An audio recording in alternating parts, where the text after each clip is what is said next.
Welcome to the new weekly outlook. I'm going to mix the macro fundamentals with the economic calendar because this week is core PCE week and we have a lot of manufacturing PMI data that will be coming out. So those are going to be the main highlights, along with a lot of the FOMC members who will be talking throughout the week. So starting off the week, we had red folder from the Asian session on Sunday, from Australia, the RBA governor speaking. Then we had some orange folders coming out from China. Then Monday, so today in the morning, we had some FOMC members who were talking, and I'm going to go over pretty much what they were talking about. Pretty much what we have seen in these speeches is that there's a split inside the Fed itself, where the Fed governor, Miron, is pushing for aggressive cuts, saying that the rates are 2 points too tight, and we might potentially see more layoffs in the labor market. Meanwhile, Cleveland's Fed president said that inflation is still too high and the cuts should be cautious because they don't want to cut too fast, too much. Powell is going to be talking on Tuesday, so we're going to see some more direction on this pretty much, where he's going to be talking in Rhode Island about the economic outlook. Questions will be expected, so we're expecting some more volatility from there. And we're really waiting for him to balance out any sort of the inflation concerns with the labor market weakness. So then we have a better understanding of what the labor market is like and if we can potentially see, 2 or 3 rate cuts going into the end of the year. Potentially 1 or 2 more because we've already got 1 rate cut last week. After that, we have, let's continue down, PMI data coming out. Today an Asian session from Australia, JPY bank holiday, so it's a slow Asian session. And then tomorrow we have flash manufacturing PMI coming out from France and Germany, and then we also have the overall Eurozone. So if you're trading, in the London session, this what you want to be watching out for. Then manufacturing PMI coming out and services PMI coming out from the UK. And then in New York session, we have manufacturing and services PMI coming out from the US. And then about 5 minutes after that, President Trump is going to be talking. And then almost an hour or almost 2 hours after that, you're going to have Fed Chair Powell talking. So all of this is going to be very important. Tomorrow's New York session is going to be very volatile given the red folders are coming out, the data, plus Fed Chair Powell and Trump talking. Let's continue down onto Wednesday. We have the business climate coming out from Germany, and then we have the new home sales, which doesn't really have much of an impact on a lot of the pairs that we trade, but it's a good understanding when you're looking at the overall macro fundamentals. Let's continue down. On Thursday, we have the interest rates coming out from Switzerland. So if you're trading CHF, that's what you want to be watching out for. And then, of course, the press conference. We're expecting that they're going to maintain those interest rates. Then you have some more FOMC members who will be talking throughout the week. And then we end off with final GDP, unemployment claims, and then we have the core PCE price index, which is the Fed's favorite inflation data point that they watch out for. And we're expecting that it's going to slow down from 0.3 to 0.2% for August, with the annual inflation steady at that 2.9%. And this will give the policymakers a little bit more breathing room because the job market, we know, is the main focus at the moment. When we're looking at the other macro fundamentals, we're continuing on from last week's weekly outlook. The optimism is still there, but when we're looking at the bond desk at BlackRock, PGIM, and Morgan Stanley, they're all piling into these 5-year treasuries and calling it the sweet spot of the curve, which basically is a signal that long-term yields may soften further. When we're looking at developments on the trade deal side, what we saw was that globally China is flooding the world with exports despite Trump's tariffs and pushing its trade surplus towards record highs at the moment. And then Europe, we have a lot of data coming out from Europe, but overall we're seeing a lot of weak business sentiment as well. And then we also have the inflation sentiment expectations that are going to be coming out from the Eurozone closer to Friday or the end of the week.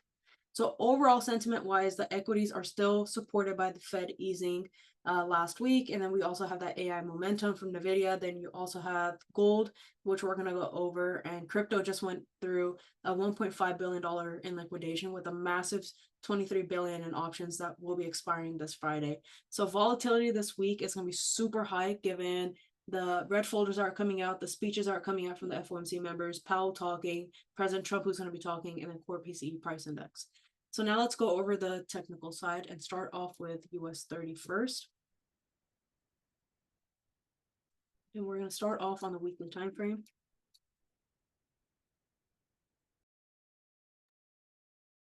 All right. On the weekly time frame, we are now starting to tap into new all-time highs. I'm still targeting 46,500 and 46,600 for this week as my TP levels throughout New York session. So we have that, which is the top wick rejection, just a little bit above the current weeks. And then we're going to create our support levels on some of the lower time frames. Adjust this a little further down. We'll just call it 450, but ultimately targeting 46,500 and 46,600. Looking at the daily time frame, we had a ton of consolidation here, and then we got that optimism after the Fed cut interest rates, and the optimism came from the fact that Powell also opened the door to more rate cuts going into the end of the year. He didn't say exactly how many, but we did look at the dot plots, and then we also saw the press conference and the way that he was answering questions. We're potentially looking at maybe another rate cut going into December, but the eyes are still on October's Fed meeting to see if we might get some rate cuts.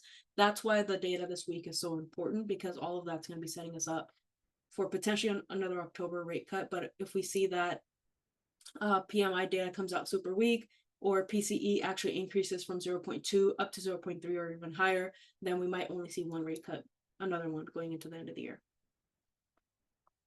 So 46,100 is going to be the next level if price does keep pushing back down, because the last couple of daily candles, we do see them tapping into this and then rejecting that heavily to push back up.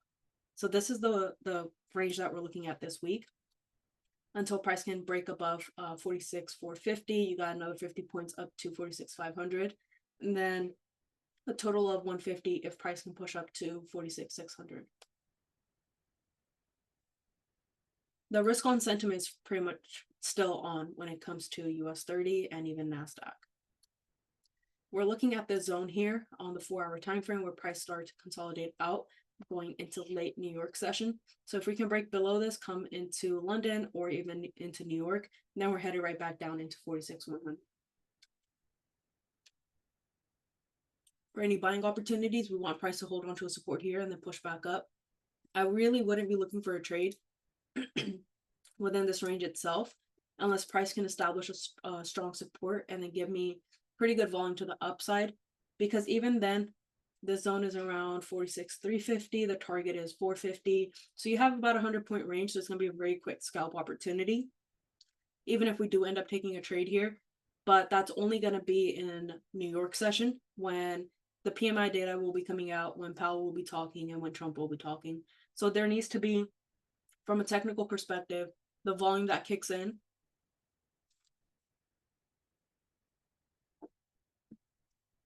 plus news that will be supporting that movement to the upside. And that's the only way that I'm going to be looking for a trade within this range. If not, then I'm waiting for price to clear below the zone for sells and then above 450 for buys. Let's come over to GBP USD. On a weekly time frame, we're still sitting in this consolidation, so I'm just going to mark off the resistance and support for this consolidation here.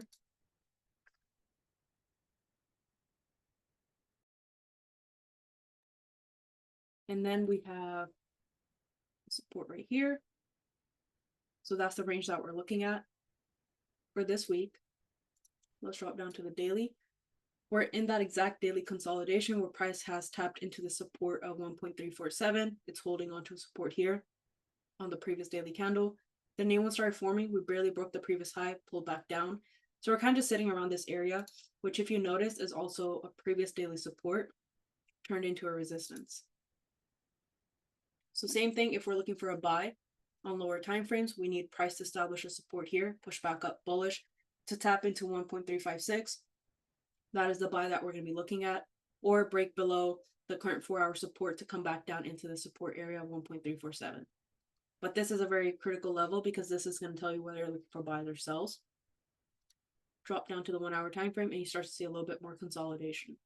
So again, support here, push back up, you got your buys, or resistance here, and then you're looking for your sell opportunities. Euro USD generally has the same exact setup as GBP USD. Where here, I'm going to mark off the top wick rejection that we've already created this week. This was in a consolidation, but it seems like we're starting to break out of it this week. And that's going to be 1.176. If price can break its own daily high, then we're headed back up into these previous highs right here, the top wick rejection. That's going to be my target for any buying opportunities. If price does not break its own high and it kind of lingers around here, then I'm looking for sales to come back down into that 1.176 area. So I'm going to create a zone right where the candle body open is of the current daily candle, because then if price breaks below this on lower time frames, then I know that the daily candle will have also flipped back down bearish, and then this is where I'm targeting for my quick scalp. And then depending on the volume, it could even turn into a day trade, but this is only 30 pips or so, but it is a major pair, so we know that major pairs do move a lot slower compared to the minor pairs like GJ, Euro JPY, and then of course compared to equities, all of these are very slow. Equities are a lot more volatile than gold. Now we're looking at GBP JPY. We got, I'm just gonna put 200.3, and then we have this current support at 199.3. Right now here at with this pair and looking at the overall macro fundamentals, the risk sentiment is supporting the pound while the BOJ is still very cautious, and we saw that last week with the interest rates that came out and the press conference too. So right now it seems like the pound has a lot more momentum and a lot more support. So that's why I'm looking for buying opportunities and waiting for price to break its own high to push back up into 200.3 and then potentially a little bit higher into 200.5. If price fails to do that and we're just consolidating here, then I'm not really looking for a trade for this pair this week. And then I'm looking for sells only if price can break below 199.3. But for that, we would need the fundamentals where either we're getting a weaker pound or we're getting a stronger yen, which at the moment we don't have. That's why we're sitting in a consolidation here. Let's drop down to the 1 hour and you see that heavy consolidation. So again, your sells, cleaner sells would be valid below 199.3, and then for buying opportunities, we're waiting for a break out of this consolidation to the upside, so then we can target 200.3. All right, coming over to USD JPY. Quite similar, we're sitting in this weekly consolidation here for multiple weeks now, so we know that whenever price does break out of it, there's going to be a ton of volume on the other side, and that's what we're trying to catch. And this is a support, so it's a pretty big range where you can still look for a pretty good trade opportunity on the lower time frames, but understand that it's probably just going to be a scalp opportunity. So you're looking for a zone to zone trade where price has just rejected off of resistance at 148.3. If price can continue breaking its own low, then you're looking for sells to come back down into 146.9, and then after that we know that price is going to bounce back up until we have the fundamental to support this pair, either a break of 146.9 or above 148.3, but in either direction there's going to be a ton of volume. So if price breaks its own low and then pushes back down bearish, right here we have about 70 pips or so that we can target to the downside. Nothing here because that's a very tight range. We are looking at about 50 pips or so, but if price can establish a support here on some of the lower time frames, even if we're looking at the hourly or so, your cleaner buys are really going to be above this previous consolidation up top here. And then depending on whether you're looking for a one-to-one, wherever your stop loss is going to be, whether you're looking for 10 pips, 20 pips or whatever, you're probably looking at a 1 or 1.5 to 1 risk to reward. So that's going to be a very tight range for you to look for your scalp opportunity to the upside, even though we know that price is simply just rejecting out of it within this range, and then there's a lot of fake outs right above. So be very careful if you're looking for buying opportunities within this range itself. Cleaner buys are available above 148.3. And then we're going to go over to gold finally. Gold is pushing up to new all-time high levels, especially with all the uncertainty on a global scale. So you have 3763.3. I'm going to mark off this week's candle body open because we do not have a bottom wick on this candle, which tells me that as soon as this week's candle opened, there was a ton of bullish volume for gold, which means that we're sitting in a lot more of this uncertainty. Now, coming onto the daily time frame, we held onto a resistance right at where this candle opened up for this week at 3686.7. Price pulled back down a little bit, tapped into this previous consolidation, and then we got a nice volume to the upside. So this previous daily candle just closed, a new one just formed with a bit of a top wick, rejecting into new all-time highs. So same thing, I want to look for either a retracement until we see better fundamentals, economic data, or updates on trade deals and things like that coming out, and then potentially just keep pushing back up to all-time highs until we finally see better news where the market starts moving into more of a risk-on sentiment, less of the uncertainty, and better developments on the trade deals, especially between US and China.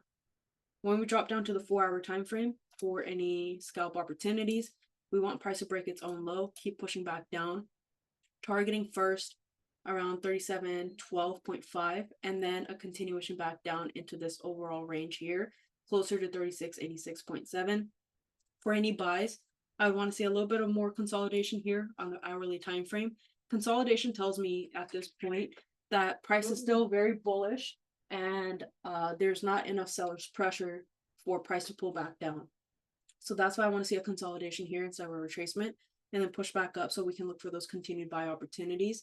If that happens, I'm looking for buys as soon as price breaks out of this hourly consolidation here to come back and tap into 3763.3, and then potentially a little bit higher than that.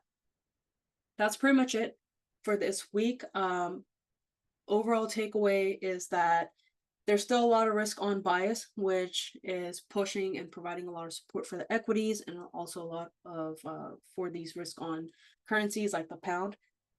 Tuesday is going to be very important. So tomorrow with Powell talking, and then Friday's PCE are going to be the key catalyst this week. So that's what we're going to watch out for and really wait for more developments following last week's weekly outlook and the macro fundamentals there. Make sure you guys are trading safe. Make sure you're following proper risk management. And as always, if you guys have any questions, feel free to reach out to me on Instagram at SharmaFX. And I'll see you guys in the next weekly outlook.